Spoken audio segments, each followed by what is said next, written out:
Boa noite a todos.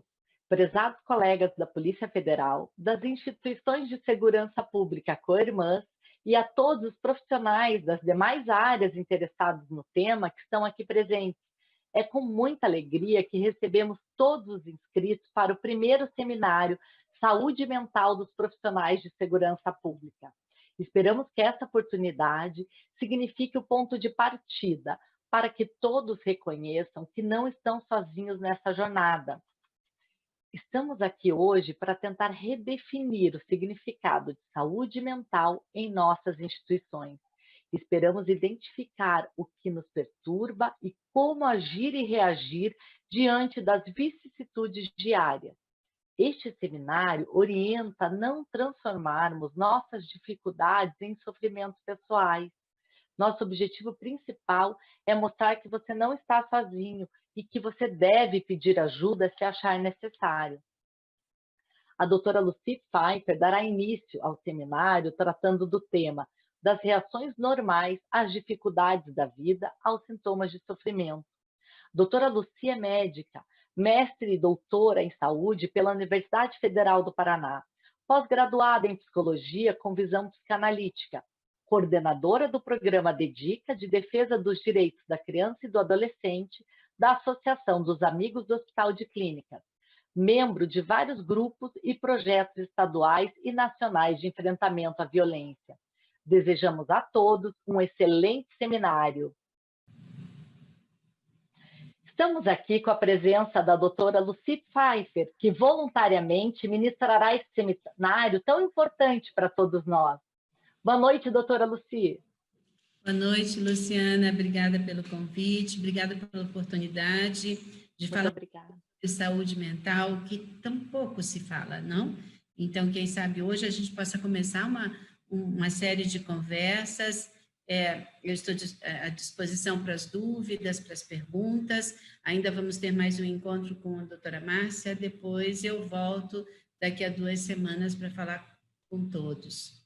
Vamos falar hoje, então, das reações normais às dificuldades que a vida nos traz e quando elas vão se transformando em não normais, nas reações já de sofrimento e onde existem os sinais de desequilíbrio. Eu vou começar a passar para vocês nos slides. Então, aqui. Então, começando das dificuldades da vida, não? Com certeza, planejamos muitas coisas para nós, planejamos uma vida saudável e uma vida mais em paz e com muito amor, mas nem sempre ela nos traz tudo isso. Nem sempre isso vem de forma gratuita. Nós precisamos lutar pela vida.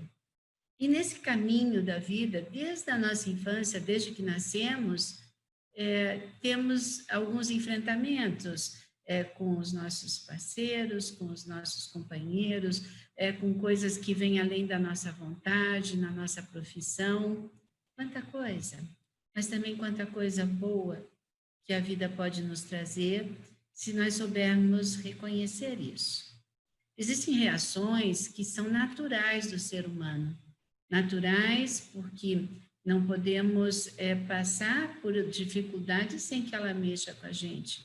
Até quando temos pessoas que são totalmente passivas a isso, algo que não dá certo, algo que não correu como nós queríamos, tem que pensar o que está acontecendo com essa pessoa. Vamos falar então da ansiedade, da angústia, do estresse pós-traumático, tão comum nas profissões hoje, ainda mais em quem lida com a segurança, os transtornos daí de ansiedade, burnout e a tristeza e depressão, podendo diferenciar um pouco o que são as reações normais, que hoje, num mundo tão exigente, que nos pede respostas rápidas, nos pede eficiência, muitas vezes essas reações ditas normais que nos anestesiam um pouco na resposta imediata, que nos colocam um pouco menos aparentemente felizes, existe toda uma sociedade que nos cobra. E, na verdade, tudo isso faz parte da nossa vida.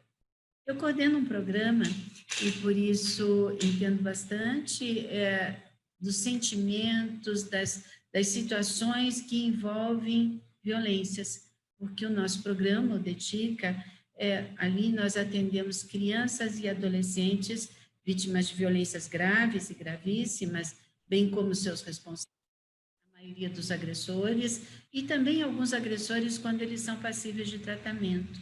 Então, enquanto vocês da segurança fazem aquela primeira parte, né, de descobrir, de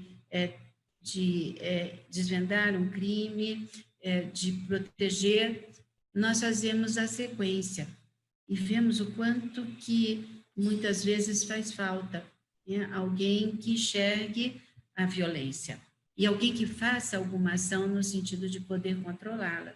Por isso, essa nossa parceria para mim, foi fantástica e para o Dedica também. E eu queria começar bem do comecinho, falando para vocês dessas reações normais da vida. E de onde vêm as nossas reações?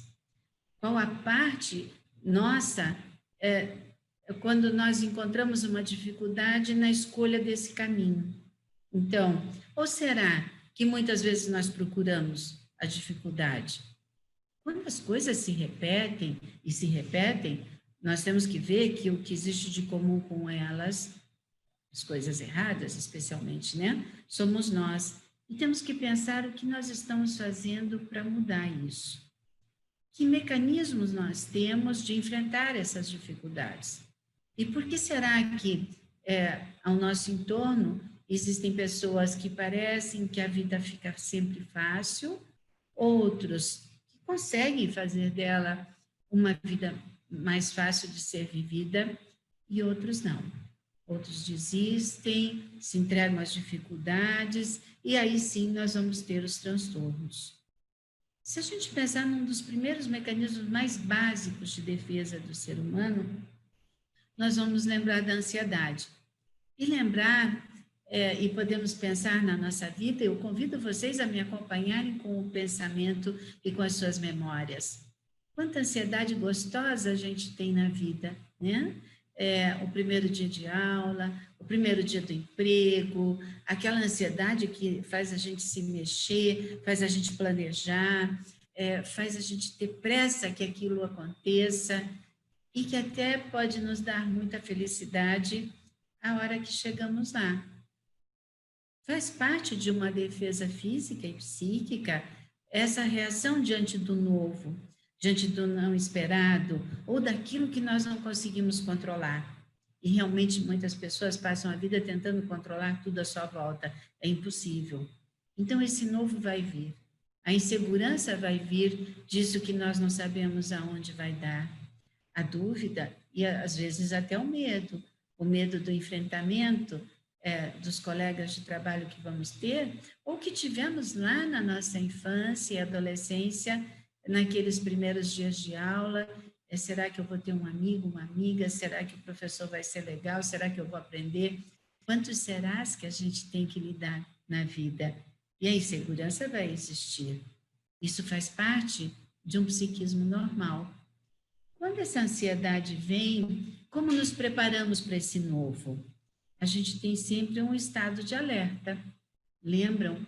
Primeiro dia de trabalho, primeiro dia de emprego, primeiro dia com um companheiro, uma companheira, nós estamos em alerta, nós estamos atentos ao que vai acontecer para podermos nos preparar para aquilo. Muitas vezes até não conseguimos dormir direito alguns dias antes, porque aquele pensamento volta, o que será que vai acontecer? Muitas vezes, né, o coração bate um pouco mais rápido, a taquicardia, mas ela é leve, ela é transitória, faz parte de um preparo instintivo do ser humano até para um ataque ou fugir do ataque. Esses são nossos primórdios, como pertencentes ao reino animal. A gente respira mais rápido, a gente está mais excitável no sentido de responder mais rápido, né? E também muitas vezes até um pouco mais irritado. E aí muitas vezes nós temos esse pensamento que retorna àquelas razões. Aqui, nessa reação normal do nosso corpo, da nossa mente, nós temos uma razão concreta, direta, para essa ansiedade. E estamos usando nossos mecanismos de defesa para reagir a esse novo.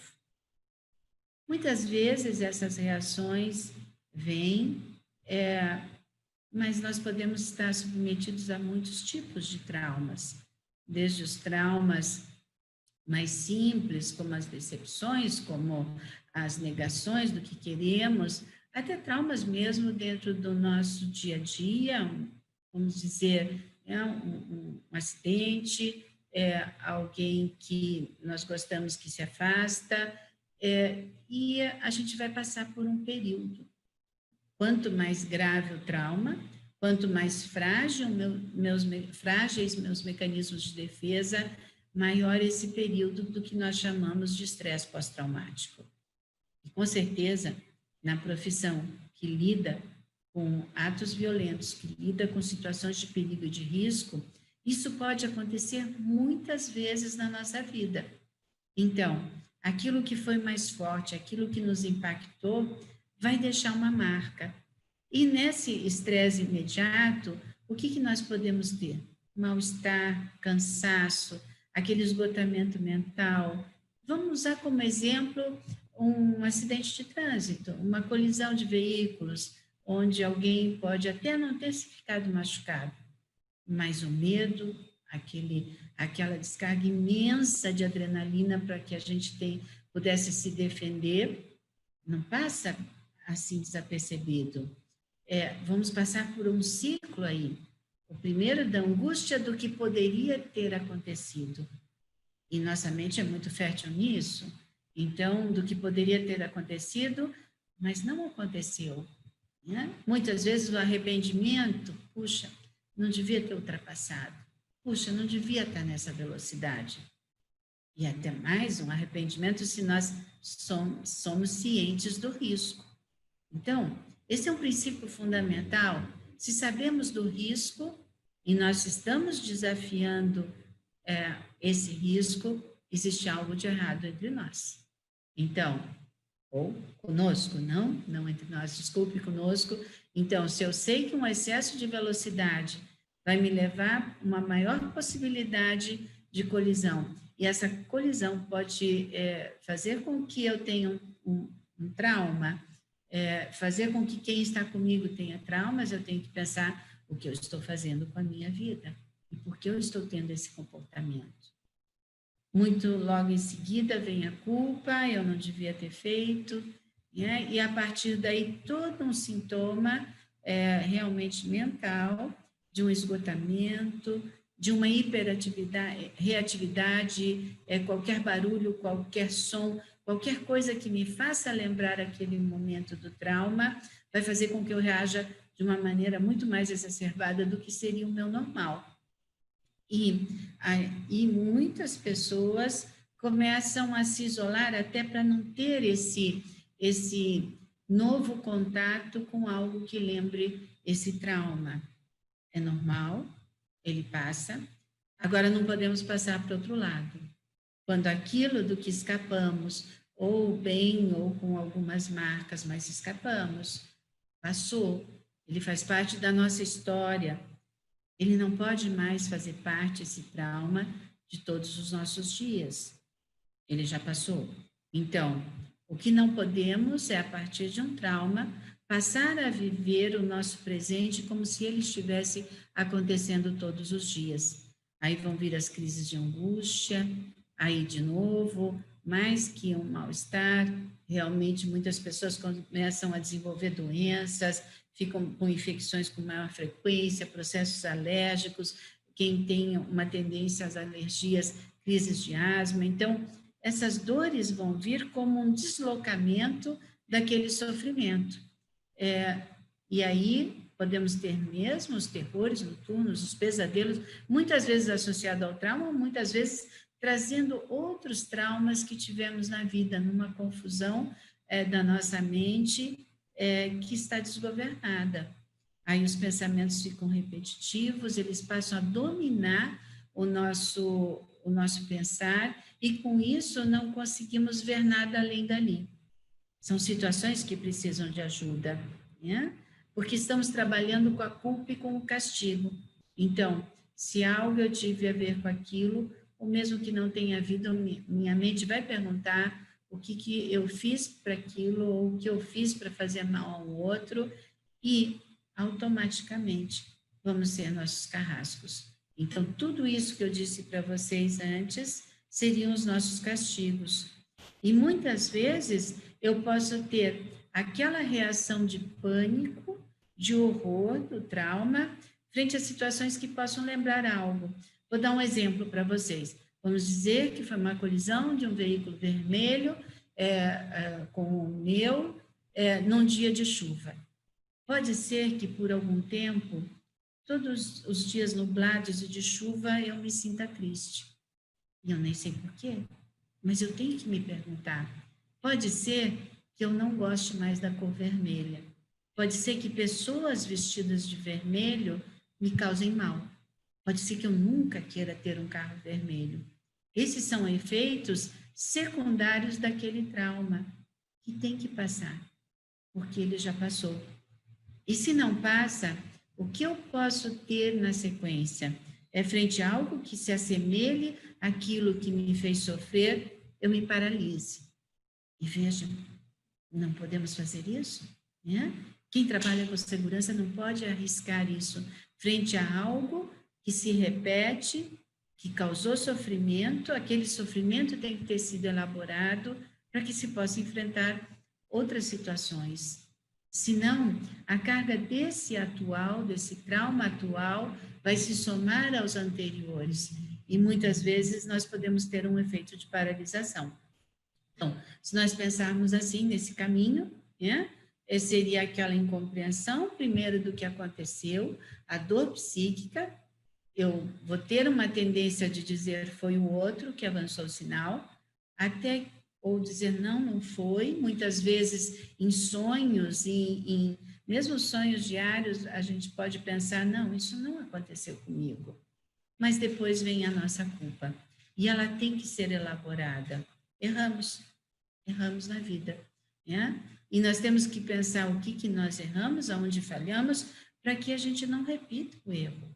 Então, ou a gente elabora, ou a gente vai reprimir isso dentro de nós, e aí situações que se assemelhem, ou situações que tragam aquela memória, mesmo que não consciente, cada vez vão nos doer mais, e cada vez vão ter efeitos paralisantes maiores. Por que isso?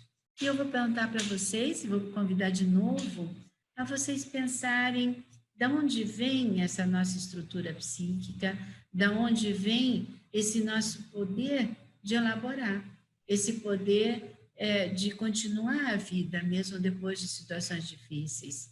E nós temos que pensar que um ser humano nasce totalmente incapaz para a vida, né? O bebezinho, quando nasce, ele precisa de um adulto cuidador. Ele precisa quem acolha, quem alimente, quem aqueça, quem troque, quem faça higiene. Mas mais que isso, precisa de alguém, né? Normalmente os pais, que são as pessoas que deveriam cuidar da sua produção, que é o filho, que vão mostrar a seu filho o mundo.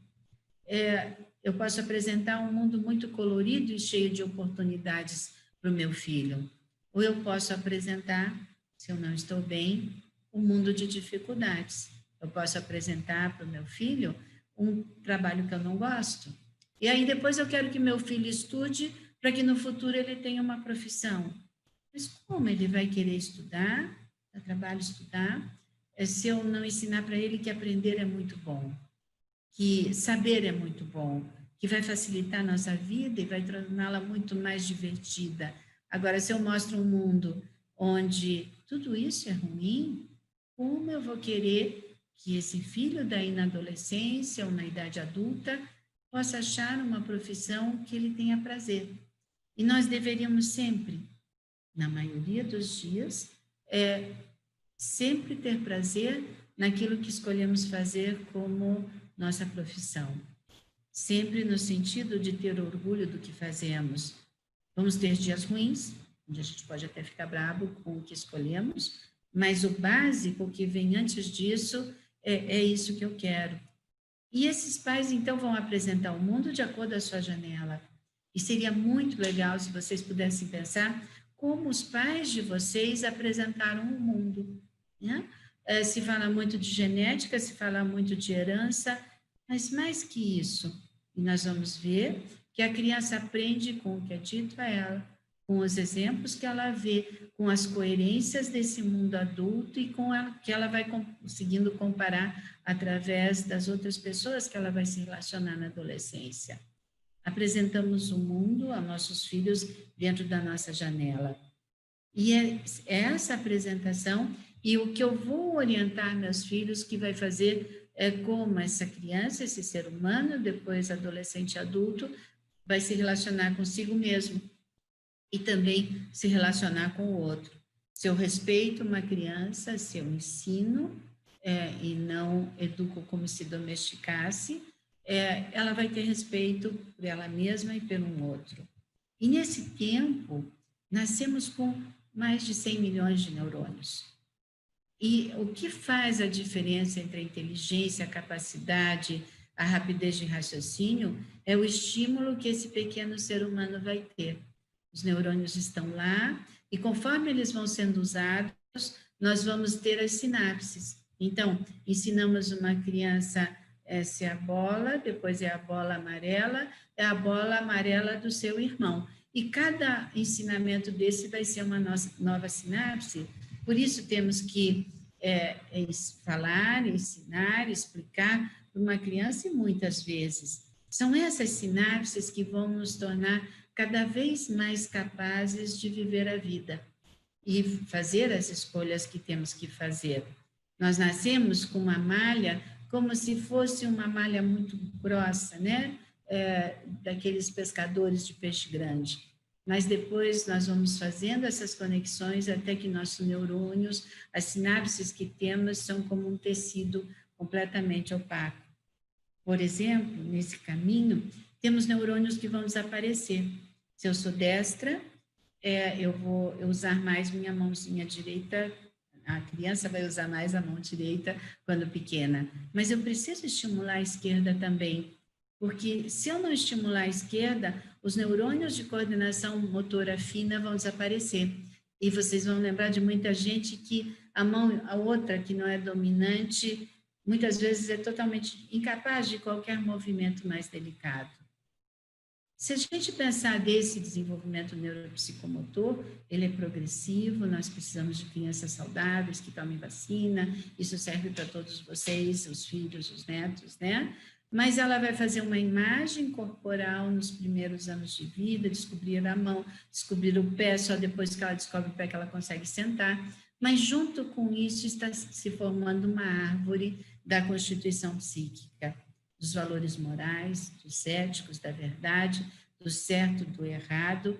E, na verdade, quando crianças, somos o que dizem da gente. E vocês devem lembrar de pessoas na família de crianças onde dizem, mas esse aqui é terrível, é igual ao pai. E aí, de repente, a criança entra e derruba tudo, porque foi encomendado a ela, né? E aquele ali ou aquela ali é uma santa. Aí aquela criança apática, quietinha, que não pede nada, que não... porque esse foi o rótulo dado a ela. Precisamos cuidar muito, né? E o que dizer daquelas crianças que nada é dito sobre ela? Como ela vai criar a imagem psíquica de si mesmo? E são valores morais que são criados desde o nascimento, nesse pedido de apoio. O nosso cérebro vai desenvolvendo e no final do segundo ano de vida, o nosso cérebro tem 80% do volume que ele vai ter a vida toda. Temos as áreas como o lobo frontal, do comportamento pré-frontal, cada uma dessa parte do nosso cérebro vai desenvolvendo, mas mais que isso, vai criando uma estrutura psíquica de funcionamento. E daí vai criando o nosso desenvolvimento mental, de como responder à vida. Não só o básico, de um coração que bate sem que a gente pense, de uma respiração que existe sem que eu comande, todo um automático, mas ao mesmo tempo algo que pode interferir no sentido das escolhas da vida. Não esqueçam disso, até 5, 7 anos, vocês, as crianças, estruturam os seus valores básicos para a vida, tanto de si mesma como do outro. Então, podemos dizer para uma criança que ela é forte, poderosa, que o mundo está à sua frente, que ela tem todas as cartas da vida na mão para ser usada. Como será que disseram para vocês? Esse é um convite, né? E eu posso dizer que dos nossos pacientes do Dedica, vítimas de violências gravíssimas, são histórias que vocês devem conhecer, para nós, como médicos, como psicólogos, né? Psiquiatras, psicanalistas, uma é sempre pior que a outra. Então, como será que esses valores foram passados? E nós temos uma coisa que chama muito a atenção. Os meninos, quando chegam lá, depois de muito tempo de violência, o desejo de profissão deles, da grande parte deles, é ser policial. E eles dizem, eu quero ser policial para prender bandidos. Algumas meninas também. E depois disso, na evolução, e é muito interessante, quando eles percebem que eles não vão poder reescrever sua vida, a gente só pode reler quando eles reconhecem que a culpa não é deles, das violências sofridas, eles passam para outras profissões, e até mesmo a mais comum daí é de veterinária, que é interessante como é o reconhecimento da criança ser mais fácil lidar com os animais. Mas com o tratamento, aí o que a gente espera é que eles realmente escolham ser policiais se eles quiserem, se essa for a profissão de eleição deles, não para prender os bandidos que os maltrataram, mesmo sendo da sua família, que eles não podem prender, mas sim aqueles que eles querem ajudar. Então, nós temos que olhar para nós e vermos, né? Porque será que escolhemos cada um de nós a nossa profissão? E aí, quando eles chegam e escolhem ou a veterinária ou a medicina, ou ser professor, ou ser um delegado, que isso seja uma escolha plena e não baseado no seu histórico de vida, nem baseado na escolha dos pais. Porque isso seria uma carga enorme, não? A gente fazer na vida o que nossos pais determinaram para nós. Quando adultos, pai e mãe têm que ser visita na nossa casa e no nosso pensamento, porque eles tiveram a sua vida, merecem respeito, merecem cuidado, merecem amor, mas a pessoa tem direito de ter as suas escolhas. Então, tudo isso, né, dos limites, dos cuidados, do lugar que ali é dado pela família, e eu convido vocês de novo a pensar, que lugar será que a família deu a vocês? Que lugar até para que, se foi bom, que sorte, né? Porque muitas vezes as pessoas, sem querer, colocam rótulos que carregamos para o resto da vida. Seria bom trocar, né? Isso é possível.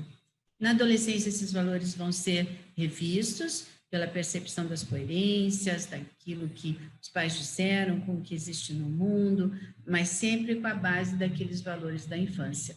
Aí vão escolher os seus modelos de grupo e os laços de afeto que vão manter esse equilíbrio dentro de um tempo tão difícil. São tempos que têm que acabar, são fases que têm que passar. Na adolescência, a gente é aquilo que a gente entende e pensa que os nossos responsáveis, que daí já o nosso grupo que é da gente. São etapas do desenvolvimento que tem que se fechar para que se comece a vida adulta. Sempre que se traz restos da etapa anterior, e vocês devem conhecer pessoas que têm comportamento adolescente até seus 40 anos, quando deviam acabar aos 20. Algo aconteceu ali que aquela etapa não se encerrou. E aí nós vamos ver o que isso vai trazer para nós, né?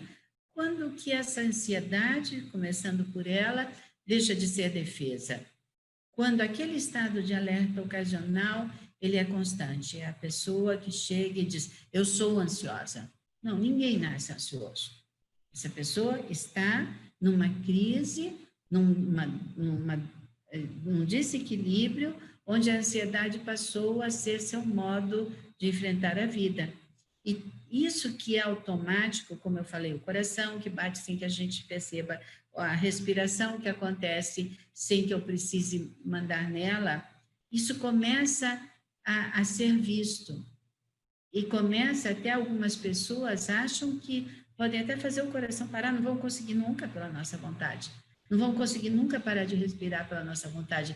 Isso é básico, mas sentir as sensações que são automáticas e um organismo que deveria ser mudo, começa a aumentar essas sensações da ansiedade. E vocês já ouviram muita gente falar, parece que meu coração vai sair pela boca, não é mesmo? São sensações de uma introspecção onde tudo está funcionando a muito mais velocidade, muito mais percepção do que devia. E aí nós vamos ter os transtornos. Então, os transtornos da ansiedade, existem várias classificações, tanto da Organização Mundial de Saúde como alguns manuais internacionais, americanos, franceses, de classificação. Mas o que importa para nós, e eu não gostaria de entrar naqueles números e tudo mais, é que nós vamos ter um transtorno de ansiedade quando existem preocupações, tensões, medos exagerados, aquela coisa que sempre está esperando algo ruim acontecer. E, na verdade, se você olha essa pessoa, você pensa, por que ela está assim? Não que isso seja chamada de atenção, não que isso seja um desejo consciente, mas lá no inconsciente dessa pessoa, na sua estruturação de personalidade, na sua história, algo aconteceu que faz com que ela tenha menos instrumentos de lutar pela vida ou que ela esteja numa forma de autoagressão. Imagine, vocês viverem o tempo inteiro assim, esperando que a desgraça vai acontecer. Não tem jeito pior do que você diminuir a qualidade da sua vida. Nós podemos ter vários tipos de transtornos, eu vou só dizer de alguns, senão ficaríamos muito tempo aqui, né? O que mais se fala hoje, as fobias, né? Então, ela é como se toda aquela ansiedade eu colocasse em um lugar. Então, o transtorno, a fobia, por exemplo, de dirigir. A fobia, e isso normalmente está ligado às atividades diárias do ser humano, né, daquela pessoa. Então, de dirigir, de entrar no elevador, de ficar em ambiente fechado. E isso, o que pensem comigo, o que isso faz com esse indivíduo? Vai limitando a vida, vai diminuindo suas possibilidades de relacionamento, vai colocando aquela pessoa, muitas vezes, em situações constrangedoras, como se ela estivesse se castigando o tempo todo.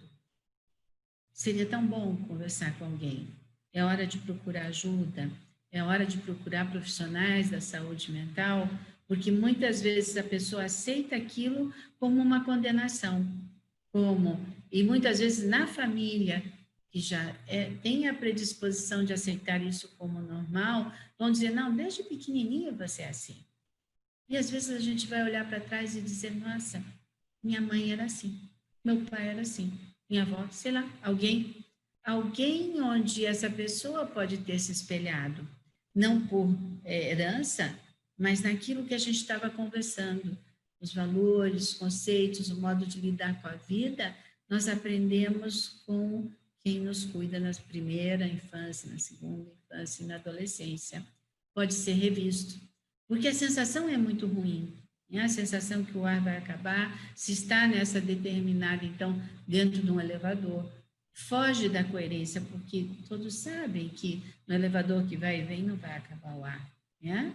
E a sensação mesmo vem até de desmaio, como se a pessoa tivesse que fugir dali de alguma forma e que aconteça o que acontecer, porque depois de um desmaio, se você perde os sentidos, e muitas pessoas passam por esse outro transtorno que seria conversivo, onde eu transformo minha angústia num sintoma concreto físico, chama-se transtorno conversivo.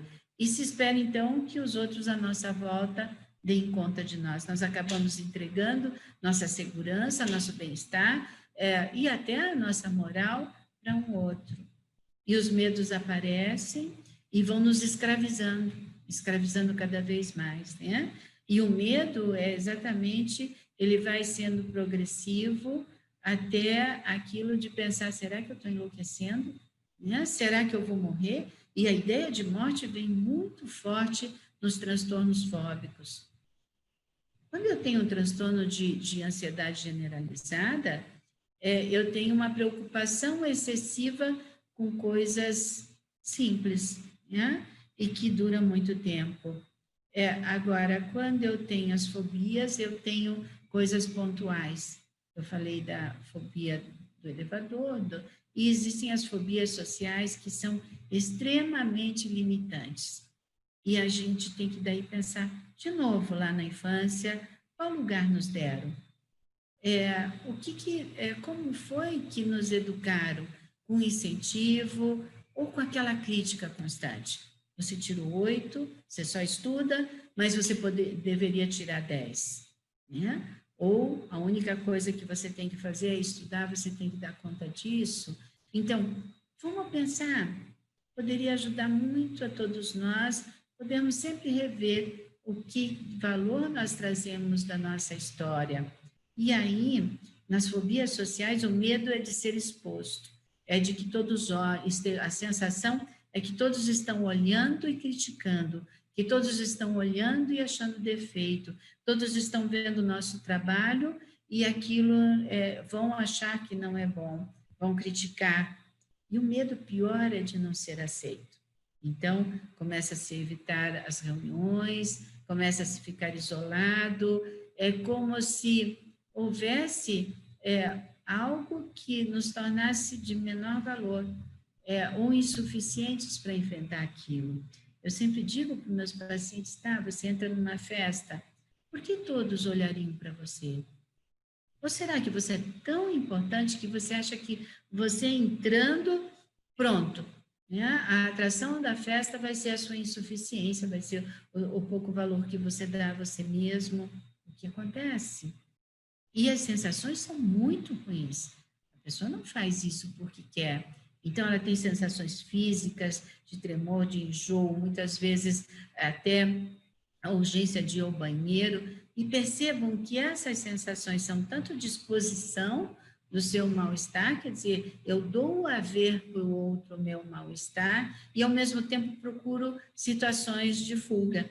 Né? Então, enjoo, a náusea para eu ir embora, a urgência urinária para eu sair ali da cena, e que pode até evoluir para um ataque de pânico, que é quando a pessoa realmente diz, não, fico aqui e vou sumir daqui. E, na verdade, existe um medo, então, guardado aí, que é da rejeição. Temos que pensar sobre isso. Né? Outra fobia é onde a gente está. Se pode ter fobia e até que evolua para o transtorno do pânico, e num transtorno do pânico, que são situações assim bastante dramáticas, a pessoa sai de si, né? Ela entra em desespero, como se tivesse acuada em algum lugar, e aí os medos pequenos vão aparecer, até cada vez mais ela vai se fechando, até para que não passe por todo aquele constrangimento do ataque de pânico, né? E tudo que constringe como ambiente fechado, e ao mesmo tempo outro aberto. Então, qualquer coisa pode ser trazer uma fobia. Existe um pano de fundo aí. Não é o elevador, não é o carro, não é a aglomeração, é a nossa mente, que precisa ser tratada e cuidada, porque ninguém merece uma vida de sofrimento. E a sensação aí é de fragilidade, de ser insuficiente para lidar com a vida, de ser insuficiente ou frágil para lidar com o mundo. Então, o isolamento.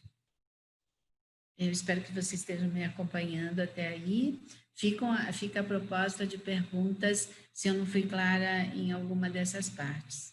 Quando a gente fala da síndrome de Burnout, e aí, né, seria a tradução, a síndrome do esgotamento profissional, e então ela é descrita, né, como um distúrbio emocional com sintomas de exaustão, estresse, esgotamento, Todos nós passamos por pequenos momentos desse, quando a gente tem um projeto novo, quando a gente exige de nós um esforço maior. Agora, o que nós precisamos cuidar é quando isso se transforma na nossa forma de viver. Aquilo que dizem vive pelo trabalho. O trabalho é muito bom. O trabalho nos dignifica, o trabalho é criar, né, e poder fazer bem o que nos propomos a fazer, faz bem para nós. Mas, quando fazemos desse trabalho aquilo do sem hora, né, sem tempo para acabar, sem o tempo do lazer, sem o tempo do ócio, que é aquele tempo de ficar olhando as estrelas, de ficar sentado no sofá olhando para nada, para que nosso pensamento se organize, o que vai existir? A desorganização.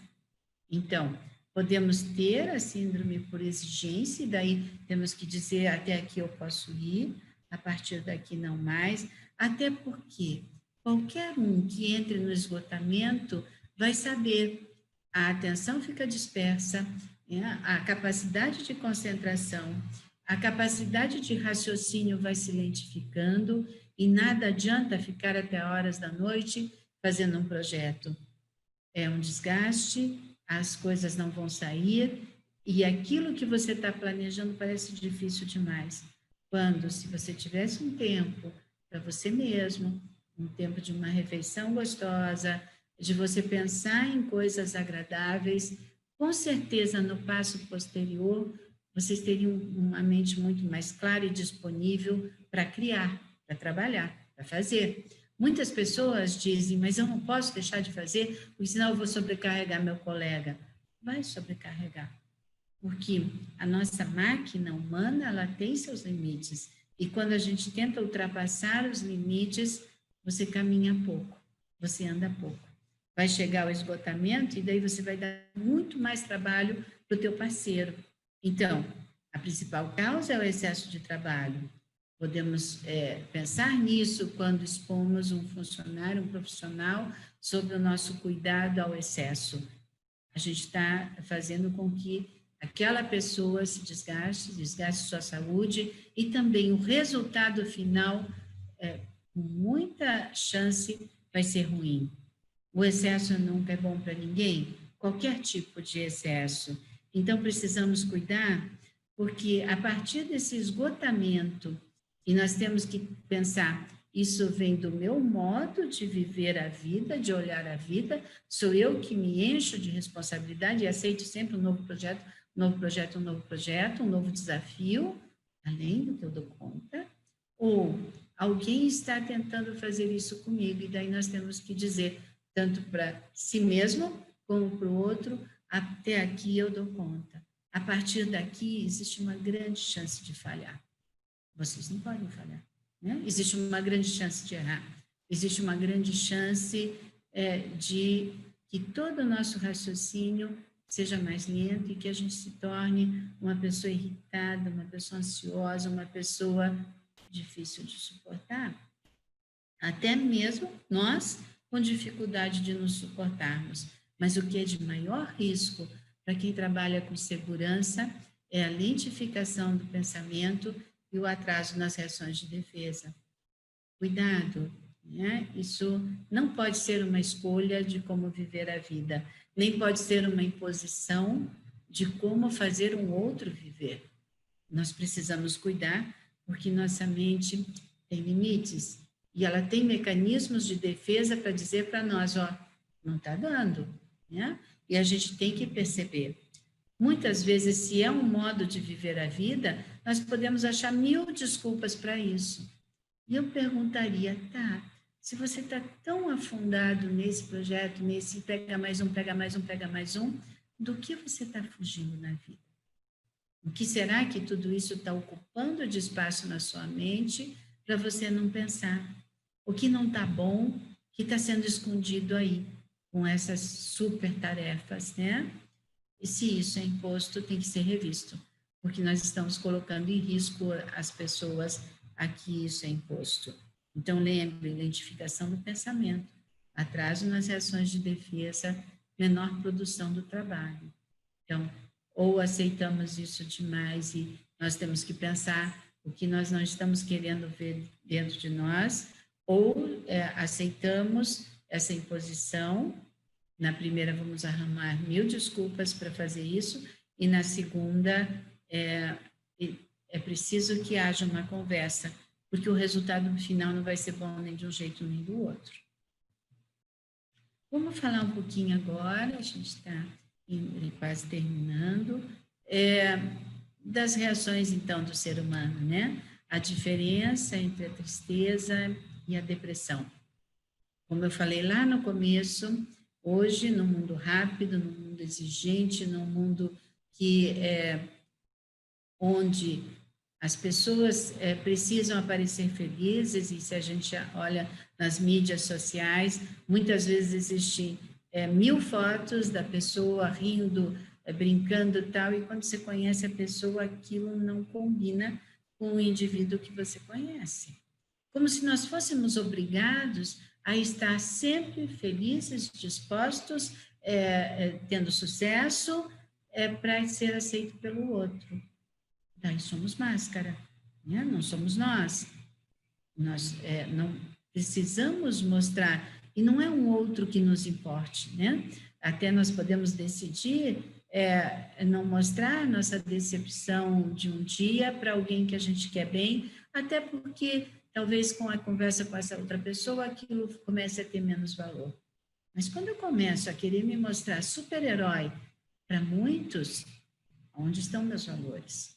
Onde está o valor de eu mesma? Então, aí a gente tem que pensar se a gente não está se sentindo insuficiente.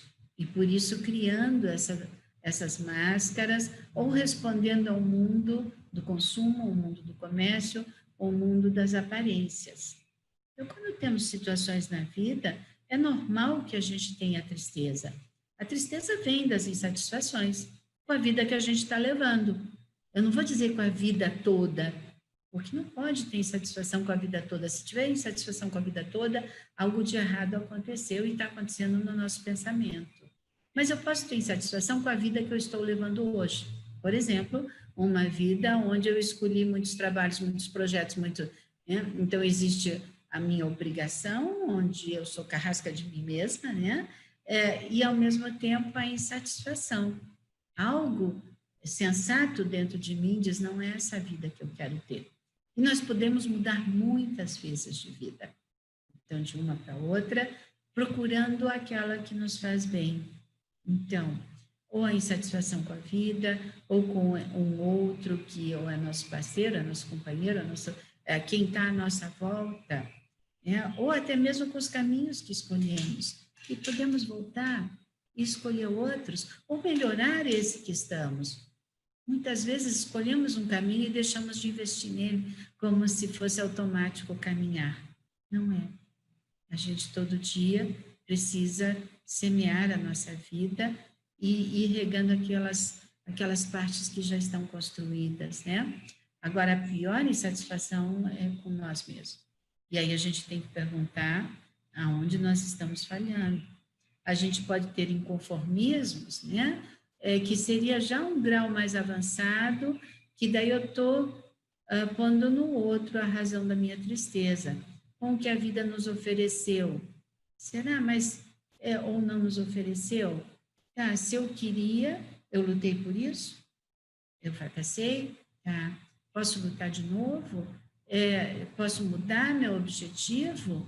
Ou com o que nos deram, ou tiraram? Então, existem várias inconformações, mas a pior delas também é poder olhar para trás e dizer, não gostei do que eu consegui da vida até agora. Temos tempo, né? Podemos rever isso. As mais difíceis causas de tristeza são as perdas, né? As perdas de boas oportunidades que tivemos na vida, seja de trabalho, de amizades, de amores, né? Perdas financeiras, e as dificuldades financeiras sempre nos trazem muita tristeza, muita angústia, e precisamos achar caminhos para ela. Mas elas não são as determinantes e não podem ser determinantes do nosso desejo de viver. Isso tem que ser a base de toda a nossa existência. Muitas vezes perdemos amizades, amores, Às vezes perdemos por morte pessoas queridas e até o pior do que imaginamos para nós.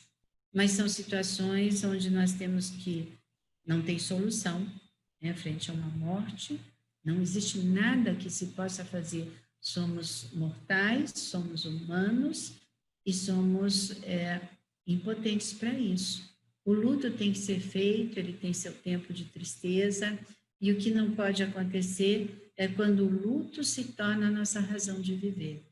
Ele tem um tempo, choramos o que perdemos, lamentamos, sentimos saudades, mas a vida segue. E a vida pode seguir de forma muito, muito boa, mesmo a partir de um luto. Se não fazemos o luto, se não lutamos contra o inconformismo, contra as insatisfações, nós podemos entrar na depressão. Não existe nenhum estudo científico real que mostre que ela é hereditária, mas muitas vezes temos no histórico das pessoas com depressão, pessoas na família. E aí vamos voltar lá na infância, onde nós começamos, onde pode ter sido ensinado a essa criança ou adolescente, hoje adulto, e que essa forma de se afastar da vida, de se deixar tomar pela tristeza e viver a partir daí, possa ser um caminho. Então, nós temos pessoas que o caminho de lidar com a dificuldade é enfrentar, outras que minimizam e partem para frente, tem outras que estacionam ali, e tem outras que vivem da dificuldade. Então, sentir-se deprimido, o que significa deprimido, com menos interesse, com menos prazer, é como se nada à sua volta brilhasse, como se nada chamasse atenção. Então, mesmo situações que poderiam ser de extremo prazer, de extrema satisfação, de orgulho, de reconhecimento, passam desapercebidas, como se nada valesse, como se nada fosse suficiente para despertar essa pessoa para o lado que vale a pena viver, né? E essa pessoa vai se deprimindo, encolhendo em si mesma, dentro de si mesma, mexendo com as suas infelicidades guardadas, como se cada ferida tivesse ainda aberta. E na vida, nos traumas, a gente tem que cicatrizar essas feridas. Fica lá na nossa história, mas não pode ficar no nosso presente. Então, as dificuldades no trabalho, dificuldade de concentração, a irritabilidade com o outro, uma dificuldade de pensar, até em pensar numa saída, como se tivessem roubado a energia. Aí os distúrbios do sono, pessoas que às vezes dormem o dia inteiro, depois aí dizem, não consigo dormir de noite, mas dormiu o dia inteiro, ou passa a dormir dia e noite, e para o horror de todos que estão à sua volta, é um desperdício de vida. Nenhum dia nosso volta, nenhum minuto da nossa vida nós conseguimos fazer acontecer de novo. Então, a cada minuto construímos um pouco e vivemos um pouco. Não podemos jogar isso fora. A gente pode ter, então, além daquela introspecção, até problemas de agitação, ou até de identificação, alterações mesmo de autoagressão, e a depressão é uma autoagressão importante, nós vamos falar isso na última semana, e aí muitos levam esse caminho de introspecção como se desistir da vida fosse a única solução. Nunca foi, nem nunca será. Isso é um abandono, uma perda. Se vocês têm 30 anos, vão ter pelo menos mais 60, 50, 60 para construir novas vidas. Se vocês têm 60, tem pelo menos mais 20, 30 a construir novas vidas e novos caminhos a cada minuto. Existem critérios, isso é clássico, né? Só para vocês saberem que o diagnóstico depressão não significa exatamente a desistência da vida. A gente pode ter períodos de depressão que talvez eu chamasse, e que se existe uma causa aparente, eu chamaria de tristeza. A depressão sempre tem suas razões, muitas vezes guardadas no nosso inconsciente, E isso precisa ser descoberto, por isso se precisa procurar ajuda. A conversa com um amigo pode ser muito boa, com uma amiga, aquela pessoa que não vem ser invasiva e dar conselhos. Não adianta a gente dizer, nossa, mas você tem tudo na vida porque você está assim. Isso não ajuda, mas ajudaria muito a gente dizer, eu tenho visto você triste. Você quer conversar? Tem algo que eu possa fazer? Então, escutar um outro é uma possibilidade, nem todos têm essa possibilidade, muitas pessoas falam e nem se escutam direito, não é mesmo? Mas poder escutar alguém que a gente quer bem, alguém que está no nosso lado, e até se essa pessoa mostra a vocês que ela não tem meta, que ela não tem continuidade, que ela não sabe o que fazer, quem sabe criar metas juntos? Quem sabe criar propostas juntos? Quem sabe um novo projeto? Quem sabe um novo engajamento? Das tristezas, nós temos que pensar, se são insatisfações, quem eu estou tentando satisfazer? Eu mesmo? Deveria ser, né? Ou eu estou tentando satisfazer o outro? O desejo dos meus pais, o desejo da sociedade, o desejo das mídias sociais, o que vai ter valor? E se eu estou insatisfeito, por que será que eu não consegui aquela meta? Né? Eu tenho que me perguntar, eu tenho tempo de refazer isso, mudar, de ter outro objetivo, ou vou ficar insistindo em algo que eu não dou conta? Nas inconformações, nós temos que fazer uma diferença. Eu estou inconformada porque aquilo estava muito perto de mim e eu não consegui. Era possível aquilo? Ou eu vou me colocando metas inatingíveis, não porque eu sou eu ou um outro, mas aquilo que seria, sei lá, né? Ganhar numa loteria. É uma meta que pode ser atingida por poucos, mas se eu viver só esperando ganhar na loteria, minha vida vai passar, né? Das perdas, nós temos que pensar, é possível recuperar ou é possível trocar? Tá, não consegui isso, mas aquela outra coisa pode ser muito boa, né? Aonde eu me perdi de mim mesmo, do que eu esperava ser. Foi nas desilusões? Foi nas perdas? Foi em algum vício? Aonde a pessoa se perde? Para que ela possa retomar a vida. Não existe nada de fora de nós, e por isso nenhum vício vai trazer um encontro de si mesmo. A cada um tem dentro de si a sua história, que não pode ser reescrita, mas pode ser relida.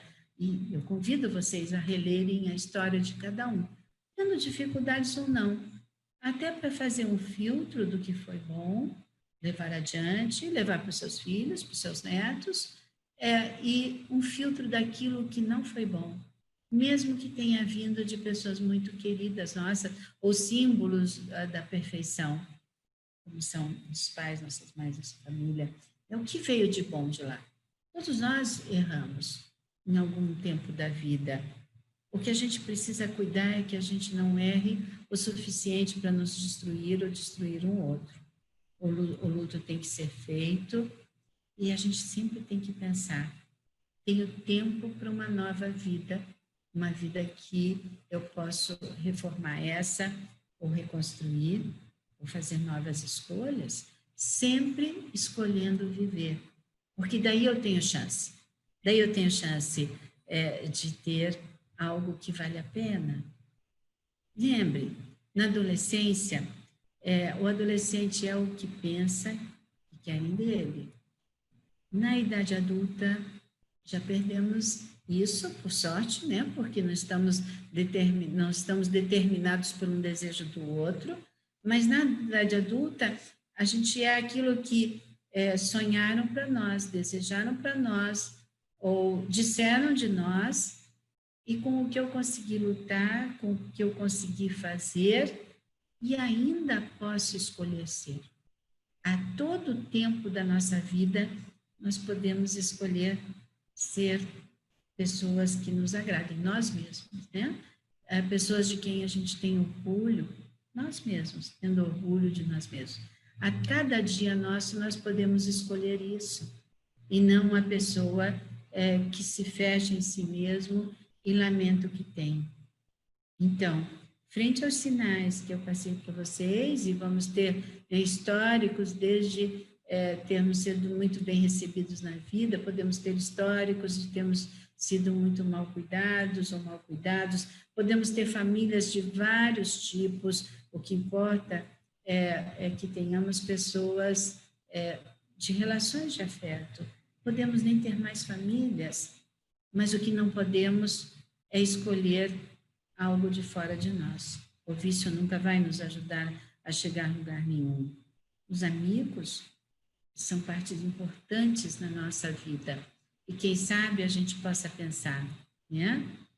Todos nós temos direito à felicidade. Todos nós temos direito a uma vida plena.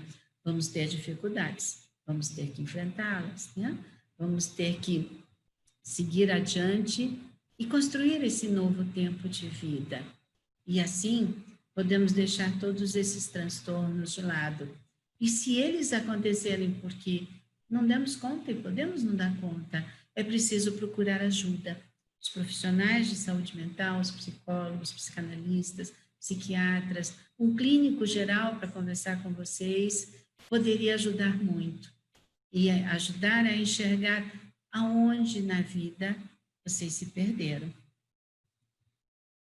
E aí, a união sempre vai ser a nossa maior força. Se estamos fracos, vamos procurar um outro. Primeiro que está perto, se vemos um outro que precisa, por que não poder ajudar? E se ultrapassamos o limiar daquilo que é o esperado na vida, o que é uma reação às dificuldades, vamos procurar ajuda profissional. Todos nós merecemos. Eu agradeço a atenção de vocês.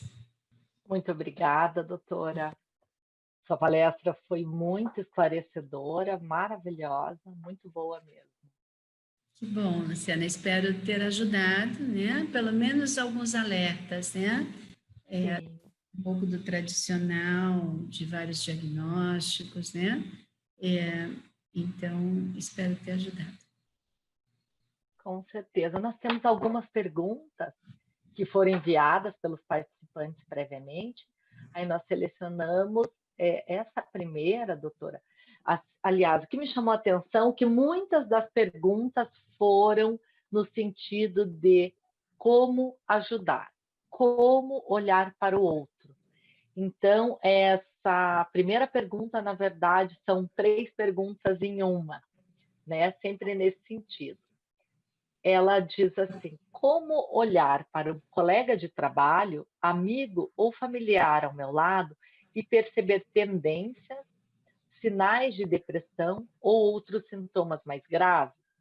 E ainda, como identificar e abordar esse assunto com um colega para poder ajudá-lo? E também, como saber se eu tenho essa mesma tendência? Acho que podemos pensar, Luciana, que não existe tendência, né? Existem modos de enfrentar a vida que são passíveis de mudança. Então, acho que falamos hoje, né, sobre sintomas, sobre a tristeza, sobre essa introspecção. As pessoas muitas vezes ficam mais irritadas, mais agressivas, respondendo, trazendo a sua tristeza em forma de agressividade. E é bem importante que a gente faça um bloqueio, né? Quando temos alguém agressivo com a gente, pensar, puxa, o problema é dessa pessoa, né? É ela que está reagindo assim. Porque se alguém é agressivo e nós respondemos com agressividade, com certeza vamos criar aí uma barreira de relacionamento e não estamos ajudando nem a nós mesmos, nem ao outro. Então, eu sempre falo, né, se alguém xinga você de alguma coisa, você tem que pensar, você é isso, né? Não, se você não é, aquele xingamento não foi para você. É o que essa pessoa está passando, o modo dela viver, o modo dela que ela aprendeu. Então, fazer uma barragem entre a irritabilidade, a agressividade do outro, ser capaz de sentar do lado e dizer, eu estou percebendo você um pouco mais agressiva, irritada, você quer conversar? Né? Será que eu posso ajudar você de algum jeito? eu gostaria de escutar você. Isso pode ser a diferença, né? Entre o certo, entre o caminho certo, entre essa pessoa começar a falar de si mesma. Nós temos que ser capazes de escutar, como eu falei na nossa conversa, né? Que seria, então, capazes de escutar sem dar nossas opiniões, nossas sugestões, direto no sentido de crítica, né? E até muitas vezes, nossa, que tempo difícil. Em que eu posso ajudar? Então, esperar que venha do outro pedido, porque senão eu estou invadindo a vida desse outro, né? Eu estou dizendo, não, olha só, o que você tem e tal. E para a pessoa perceber se ela tem alguns desses sintomas, ela vai sentir, né? Se ela tem dúvida, significa que ela está tendo dificuldades na vida. Então, são reações normais, vocês já sabem quais são. Ou ela está fazendo parte do dia a dia de vocês. Procurem ajuda daí. Então, assim. Ótimo. Eu me chamou a atenção mesmo muitas perguntas no sentido de como eu posso ajudar meu colega a procurar Legal, ajuda, né? a se sensibilizar, achei muito legal. Sim. Então, a próxima diz assim, a estratégia, é uma pergunta, né?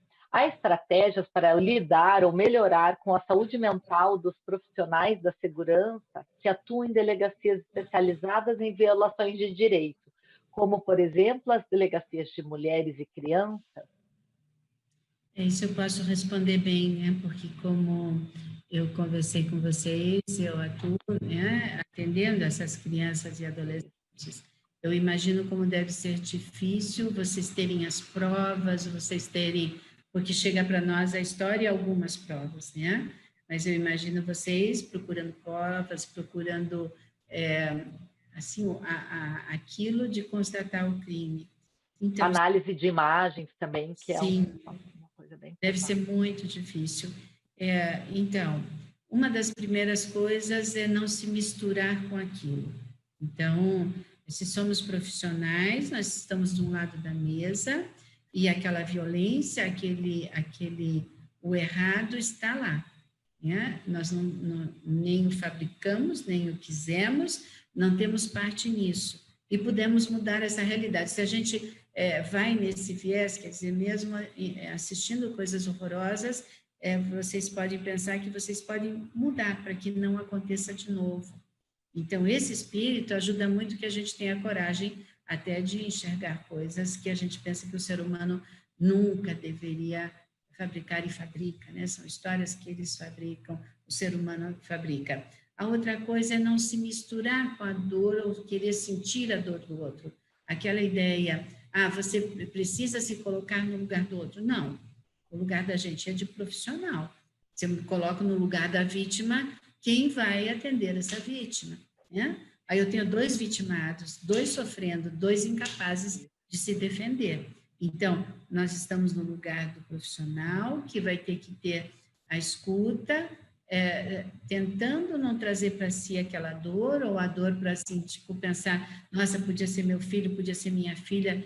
Não é um pensamento saudável. Não é seu filho, não é sua filha, mas é uma pessoa que precisa desse profissional e dele bem capacitado. Então, nós temos que saber, nós temos que estudar, nós temos que estar aptos a fazer aquela função. É o melhor que nós podemos fazer. E não nos misturarmos com a história, e nem fazer dessa história a nossa conversa do dia, da noite e tudo mais.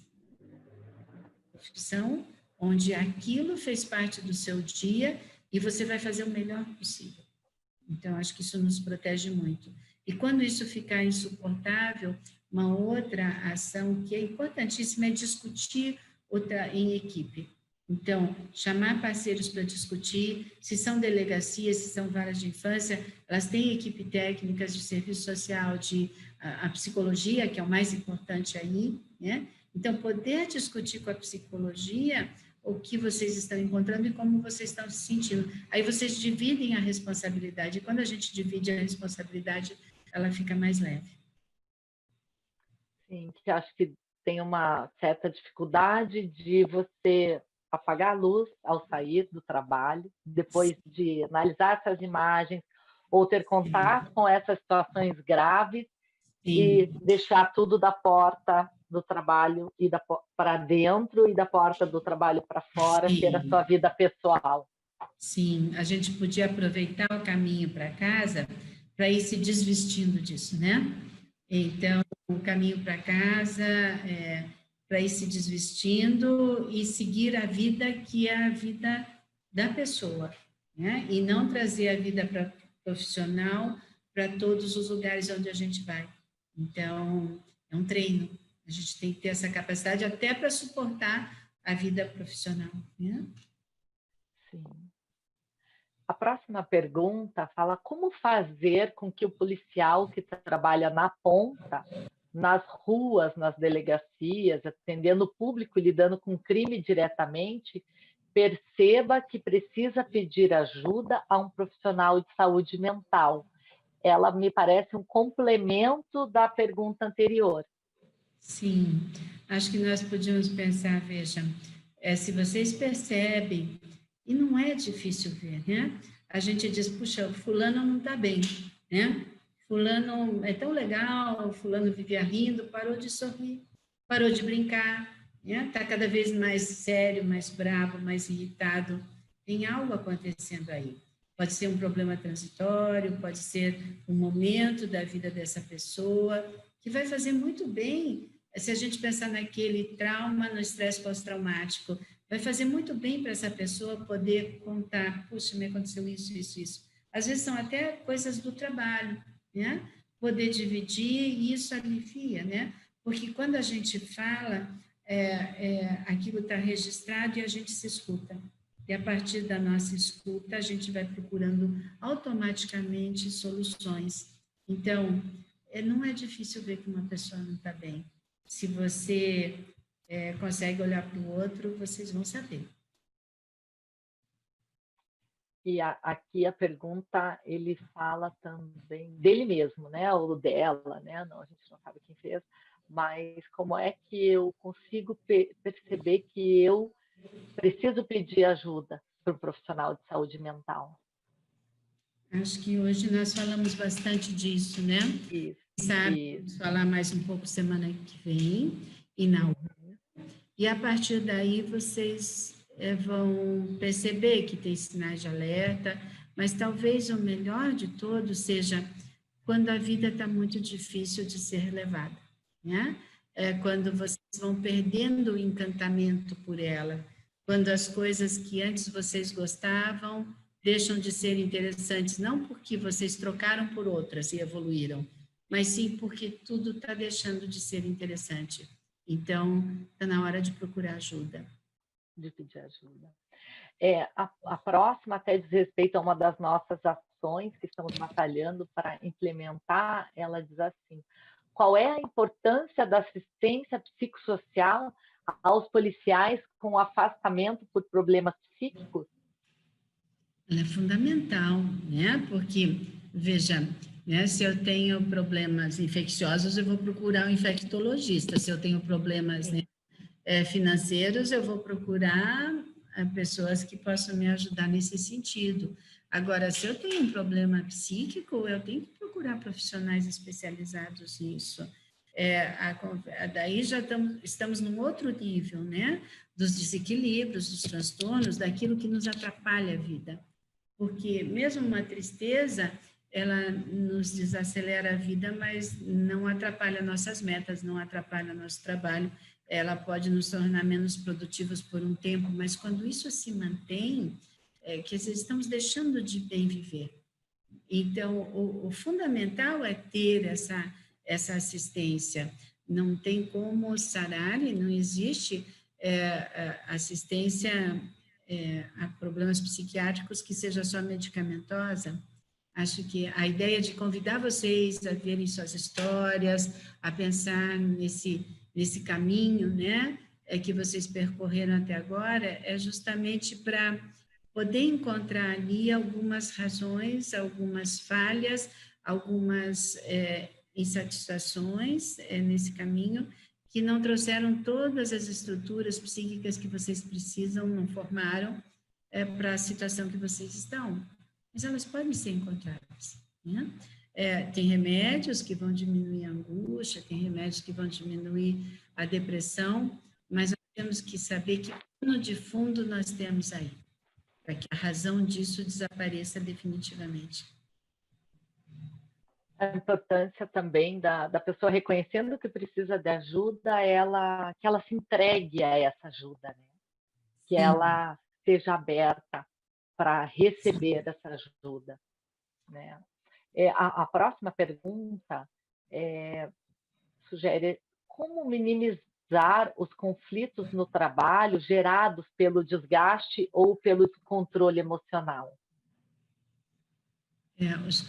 Como lidar com... Minimizar os conflitos, às vezes um desgaste ou físico ou mental, a pessoa tem um descontrole emocional, como é que ela acaba tendo conflitos no trabalho com seus colegas, Sim. enfim, como que ela pode minimizar isso? Acho que primeiro reconhecer, né?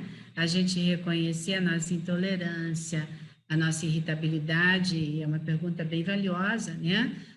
Porque se você consegue reconhecer que algo não está bem com você, aí procurar ajuda e até poder, sabe, desculpas, né? Mas não aquela desculpa e que amanhã eu faço de novo, né? As crianças são ensinadas a pedir desculpa e muitas vezes elas pedem desculpa agora e dali a 2 minutos, pela incapacidade delas mesmas, né? Elas estão aprendendo, ela faz a mesma coisa. Então, não esse tipo de desculpas, mas... A desculpa só perde o sentido daí, né? Ela perde o sentido, né? Então, só dá para pedir desculpas quando você reconhece o seu erro e se propõe a não fazê-lo. Ou explicar, desculpa, eu estou passando por uma fase difícil, né? Fui grosseira com você. Agora, a irritabilidade, essa agressividade, se ela foge do nosso controle, ela tem que ser tratada.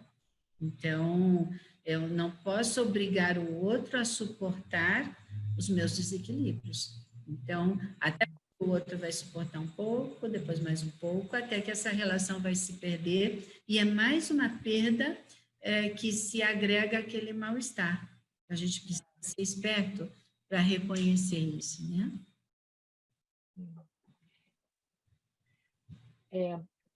Quando a pessoa percebe que está sobrecarregada, necessitando de ajuda e até mesmo de um afastamento do trabalho, mas ela tem uma certa ansiedade gerada justamente pelo fato de se preocupar com quem ou com quem fará ou como farão as suas atividades durante a sua ausência no período. Acho que, se vocês lembrarem o que eu falei da síndrome de Burnout, né? Sim. A gente vai, muitas vezes, então você tem que separar. É alguém que está sendo muito exigido mesmo, então a gente tem que chegar à chefia e dizer, olha, isso é impossível de ser feito, até porque vocês vão errar com grande chance.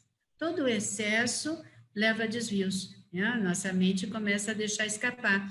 Vocês sabem, a gente fica esquecido, então é aquela pessoa que está ali, então daí já não sabe mais onde pôs a caneta, daí já não sabe mais onde pôs o papel que tinha que escrever, no outro dia não lembra mais, então a gente vai se amarrando pelo cansaço, pelo esgotamento mesmo do raciocínio, a gente vai fazendo com que aquele trabalho que duraria 1 hora, ele dure 10, daí está na hora de ir para casa, não acha a chave, aí depois esquece onde é que estacionou o carro, então a gente mesmo, né, vai se prejudicando e se prejudicando. Então, os que são chefes têm que saber disso, né? Exagero de trabalho não aumenta a produção, ao contrário, põe em risco a produção.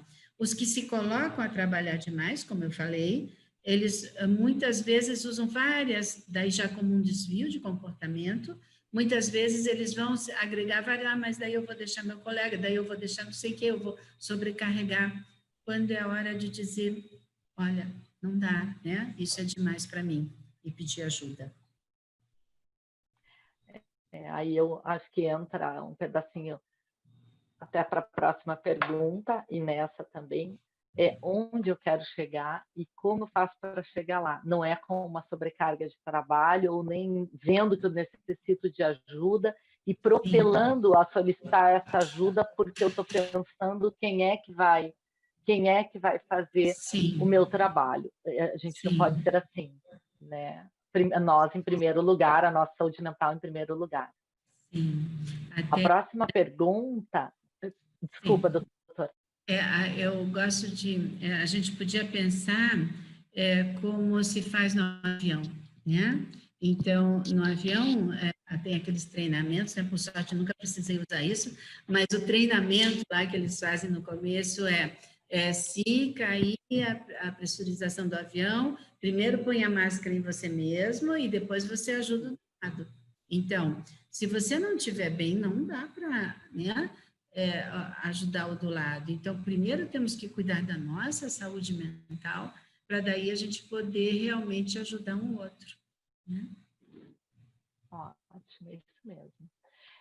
A última pergunta trata assim, como readaptar sua vida na aposentadoria?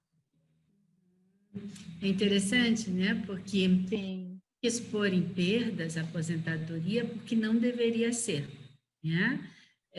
Na verdade, a aposentadoria é uma evolução, onde depois de um tempo de trabalho se tem um descanso merecido, mas não devia ser uma parada. Né? A vida não acaba na aposentadoria. E até antigamente a gente via muito, né? As pessoas, eu vou trabalhar tanto tempo, depois eu vou, sei lá, morar na praia, vou pescar, vou... Será que é isso mesmo, né?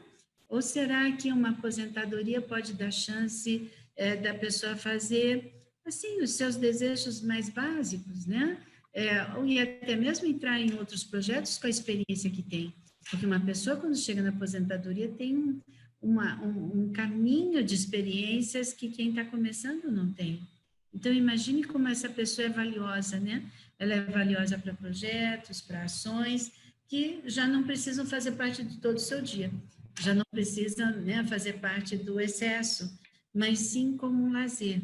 Mas a aposentadoria a gente não prepara quando a gente deixa de trabalhar.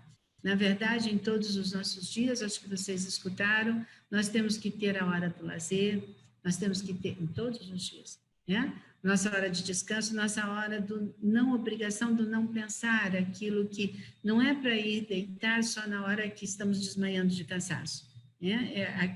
Pode ser que um dia ou outro a gente não consiga, a gente toma porque está desmaiando de cansaço. Mas na maioria dos dias, eu tenho que ter meu plano de fazer o que eu gosto, ler, assistir, né? Conversar, reunir com amigos, eu tenho que namorar, sei lá, eu tenho que ter meu tempo de lazer e construir coisas e laços, para que quando chegue a aposentadoria, são esses laços que vão me sustentar, são as coisas que eu construí, são as atividades, os hobbies, as atividades de prazer que eu tinha em pequenos tempos e que eu posso expandir. aí eu acho que a gente pode fazer uma analogia com as mães. Às vezes você está sobrecarregada e pensa, puxa, como eu queria ter uma folga. Aí os filhos vão passear, estão longe de casa e você, e agora? Sente um vazio Exato. ali, que é como a gente no trabalho, poxa, se eu não estivesse trabalhando, eu faria tanta coisa. Aí quando você tem essa oportunidade, e agora? É uma Pois questão, é. talvez, de um planejamento prévio para o que eu Sim, vou fazer. sim. E de ter uma vida com muitas fatias, né?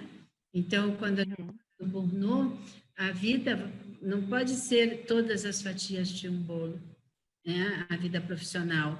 A gente tem a vida familiar, a gente tem a vida com os filhos ou pais, seja lá a condição, a gente tem a vida com os amigos, a gente tem a vida com os nossos prazeres, né? Nossos hobbies, os nossos, desde o pescar que eu tinha falado, mas qualquer hobby, né? E nós temos uma Sim. com a gente mesmo. É aquilo de ter satisfação, até muitas vezes de ficar quieta e pensando o que eu estou fazendo na minha vida, o que eu quero fazer. Então, são várias. Agora, se eu tenho algo que toma conta desse bolo todo, eu tenho um desvio. Sim. Doutora, agradecemos mais uma vez por compartilhar essa maravilhosa experiência. Foi muito bom mesmo. Eu tenho certeza que deu assim um norte, ou pelo menos faz. Muitas pessoas estão passando por algum problema, pensar, repensar, buscar ajuda, que é o nosso maior objetivo, é que a pessoa reconheça, aprenda a reconhecer sinais, sintomas e não deixe que esses sintomas ou que esses sinais evoluam para transtornos, né? E se eles já estão instalados, que eles saibam que é perfeitamente diagnosticável, tratável e curável, né? Que nós temos saída, nós temos solução. Sim. E buscar ajuda é o começo. E depois você está aberto para receber essa ajuda, é uma continuidade. Sim. Por muito Então, eu quero aqui agradecer a participação de todos, né? Encerrar a palestra de hoje e até o próximo encontro, que é no dia 14/9, onde a doutora Márcia Agui, que é médica psiquiátrica, falará sobre os comportamentos de risco. Se a doutora quiser finalizar. Sim, acho que é bem importante essa tua última fala, Luciana, onde, assim, teve um tempo, então, que se pensava que o psiquiatra era o médico de loucos, né? Por sorte, já não temos as loucuras de antigamente, elas são, mesmo as loucuras, a maioria delas são tratáveis, né?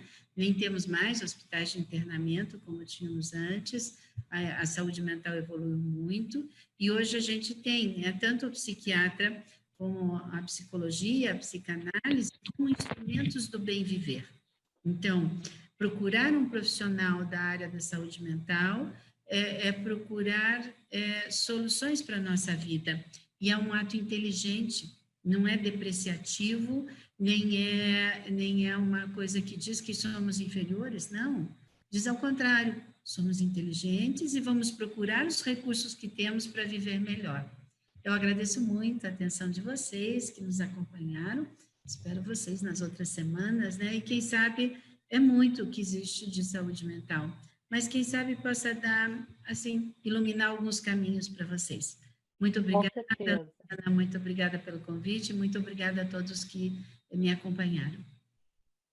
Muito obrigada a todos. Até a próxima quarta-feira.